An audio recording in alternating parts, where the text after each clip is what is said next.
Hi, I'm Noel Salas for the Surfboard Empire.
Hey guys, welcome to Surf and Show.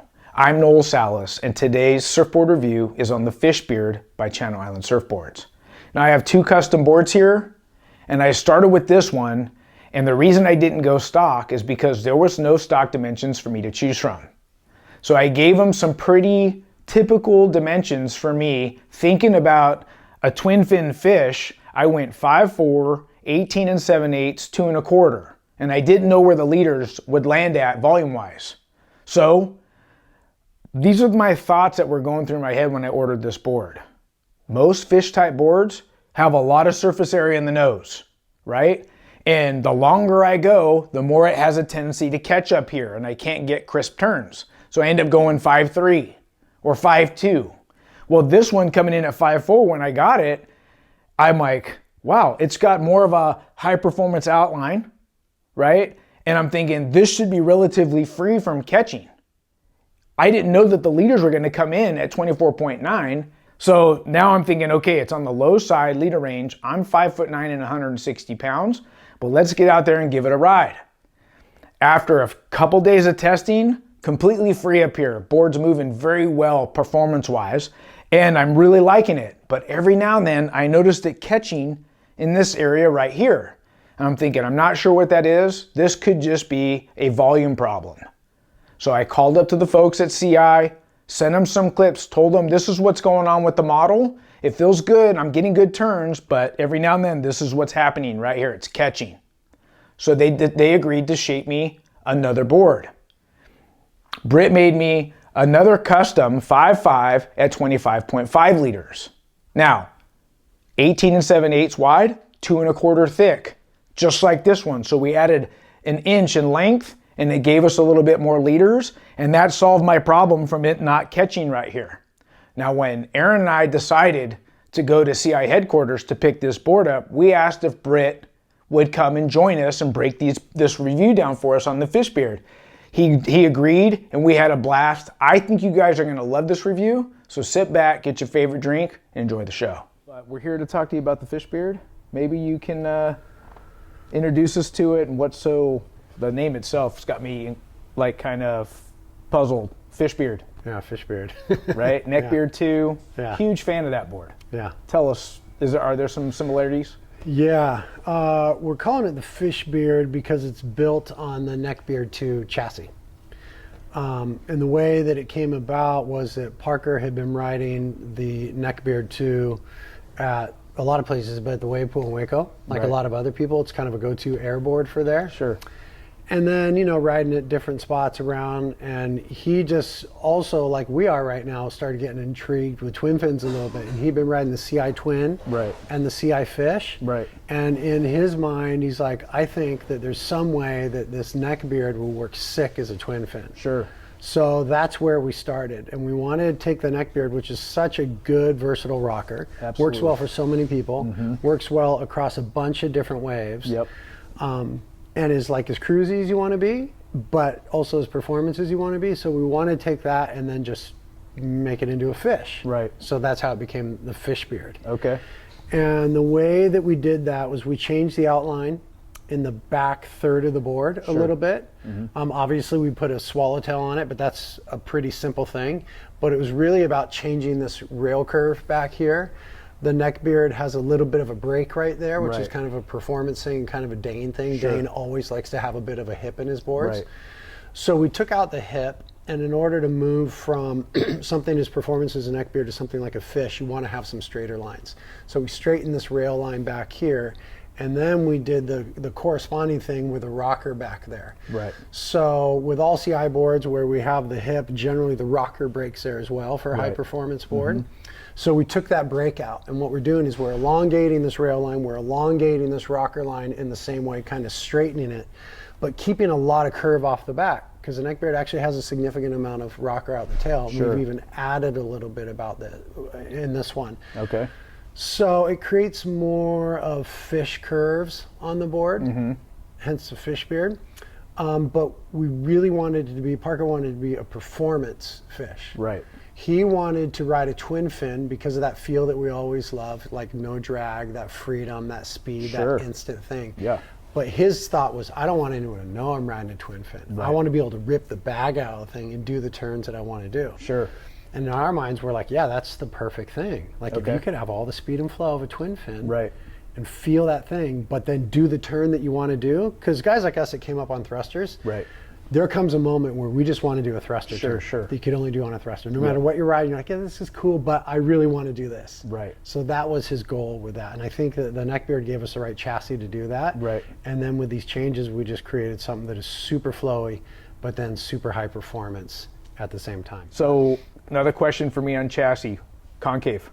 Yeah. What are you doing there? We're running the same concaves as a neckbeard 2, which is a fairly slight single concave all the way through, and then comes out essentially flat off the tail block. Would you say this Fishbeard is a lot more performance compared to the CI Twin Fish that you guys launched, last year? Yeah, far. So that was more of a traditional fish, Sure. which I think the liability, the assets of those type of boards are the speed, the flow, the cruise, a high line thing, Right. the certain kind of turn you could do. We were holding that rail for a long time. The liabilities with those are they're just too lateral at the Right. end of the day. You know what I mean? It's just too much of a down the line thing. And if you really want to dig into it, you're catching somewhere, or there's Sure. a little too much area forward. So this was definitely a move toward performance, but at the same time, not wanting to lose that thing that we all love about fish. Sure, sure. And that's my favorite thing about this board. Like when I surf this board, I do a lot of the back foot forward thing. Right. Driving more from the middle of the board, staying really high on the wave. I just love that feeling. Right. But I said, as I said, because we're thruster guys, there comes a moment where you're just like, oh my gosh, look at this section. Yeah. I got to put my foot back and like do what I want to do. Lay into something, yeah. So our goal was, I don't want to sacrifice that flowy, highline, fast, free, fishy vibe. Right. But I want to add some performance to it. So I think that for the person who really just wants that fish vibe, they're going to be totally stoked. Right. And for the person that wants to take that a little further Mm-hmm. with their turns and the arc of the turns, that they're going to be surprised. Now, the first board you shaped me was a 5.4 custom. It came in at like, I think 24.9 liters. This one's 25 and a half. We went an inch longer, and I remember texting you back and forth. To be honest with you, Britt, I was having a little bit of difficulties with the shorter board catching right up in here. Right? And Right. I have been choosing to ride my twin fins a little bit shorter because there's always a lot of surface area up in the nose. And I find that the longer I go, the more it has that tendency to do that. Yeah. So you remember your comment back to me about should I go shorter and just keep it short 5.4 and add a little bit of thickness, and then you shaped me this. Yeah, no, we're finding that with this board, it's a little better, longer, and narrower than you would ride something like the CI Fish or a traditional fish. Okay. The curves just tend to lend themselves to a little more stretched out platform, Okay. which I think lends itself to the performance thing, and also lends itself to like the versatility of the board. Right. So again, it's not so pigeonholed like a fish is. You don't have all that curve and all that area forward. So I would say that when people are ordering this board, they should get it somewhere between really their shortboard and a CI Fish. Right. And that's pretty much in the neckbeard range. Yeah, yeah. That pretty much be the size. So if you want to err a little longer and a little narrower on this board. Let's go into your fins a little bit. I mean, I've been raving to our community about the Almeric keel.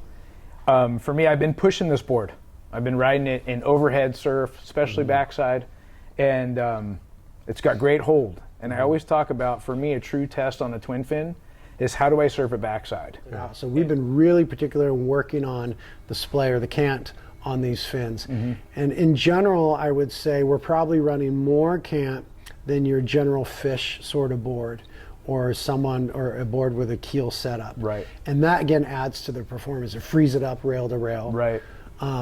But these fins don't lose speed when they're like that. So Sure. we've been trying to find that sweet spot between speed and maneuverability, which is what the chase always is with surfboards. Exactly. Right. Everyone wants a board that's fast and loose, light and strong. Right. We did it all.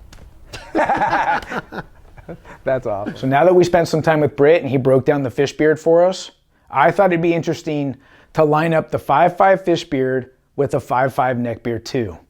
They're both the exact same dimensions. Neckbeard 2 comes in 18 7/8, 2 1/4. I see some similarities.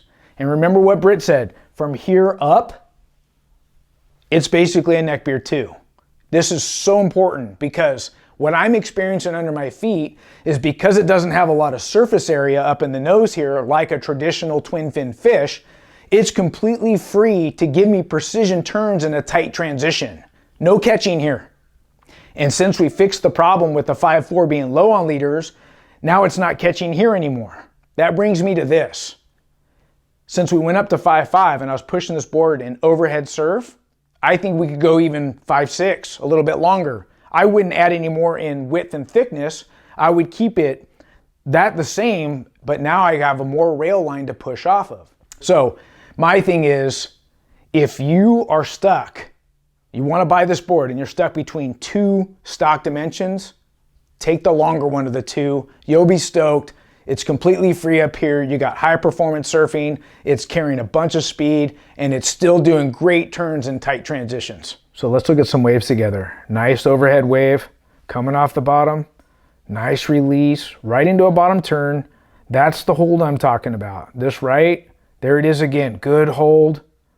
Feeling confident in my turns. This wave's so beautiful. I love the flow from rail to rail. Nice top turn right there. And then here's a 2-foot wave. Look at the quick get up and go speed. Projecting really well.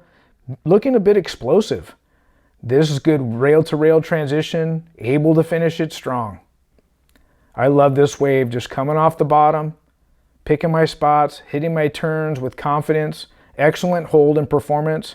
Now those were all the keel fins. Here's the EN. You can see the board quite a bit looser, but I still have good hold and it's throwing good spray.